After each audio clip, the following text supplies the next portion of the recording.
The right thing to do was to stop and just give it a bit of a rest.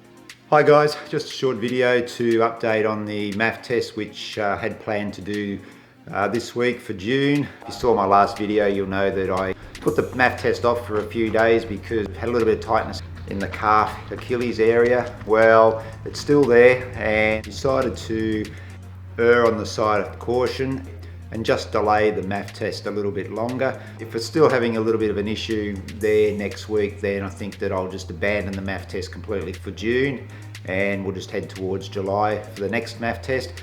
No real biggie if I don't do it, really only just a gauge of how I'm traveling with the MAF running. I've been struggling with the calf Achilles issue since running in the New Balance 1080s about 10 days ago now. Not sure why it flared up after that run, as there had been no signs of any problem in that area. Maybe it was running 18k in the new shoes. It was a distance that I've never run before, first up in new shoes. Or maybe it was the 1080s 10mm heel drop. I've been running in the Hoka Clifton 5s and the Asics Glide Ride pretty much exclusively for the last couple of months, and they've got a 5mm heel drop, so not sure whether an extra 5mm variation in the heel drop to the New Balance 1080s would cause that problem. Anyway, I haven't run in the New Balances since, and won't now until I can figure out how to best run them in without causing any more issues with the Achilles and calf. It's not that I don't like the shoe, they're comfortable and it felt great on that first run, but we'll just have to see how it turns out. I can't keep running in them if they're going to cause these issues. We'll just put them to the side for a little bit and we'll just go back to the Hokas, the Glide Rides for now. So the wash up is that I haven't run since Monday, that's 3 days ago, just to give the calf a rest. I'm not saying that I can't run.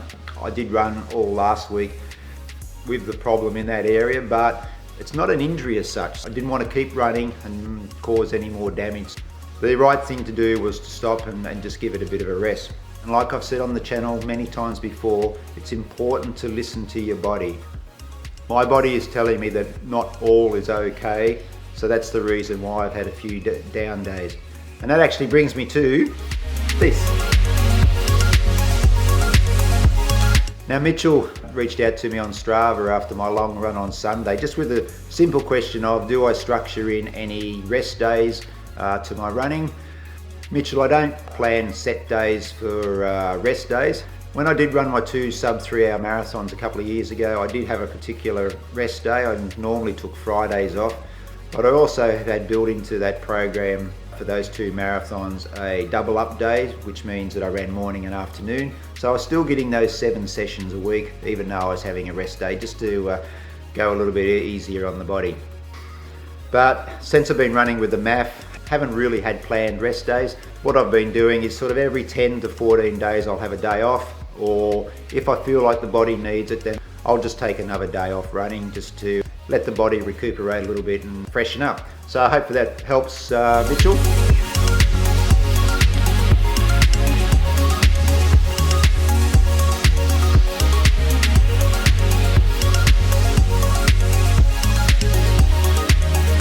Even though I haven't run for 3 days, I haven't been idle. I've been on the foam roller, light stretching, and even getting a massage. I don't know about you, but when I'm not running, I tend to get on the computer and start searching out for events and races coming up. I know it's a little bit difficult at the moment with the COVID-19, but it didn't stop me over the last couple of days just checking to see what might be coming up later in the year.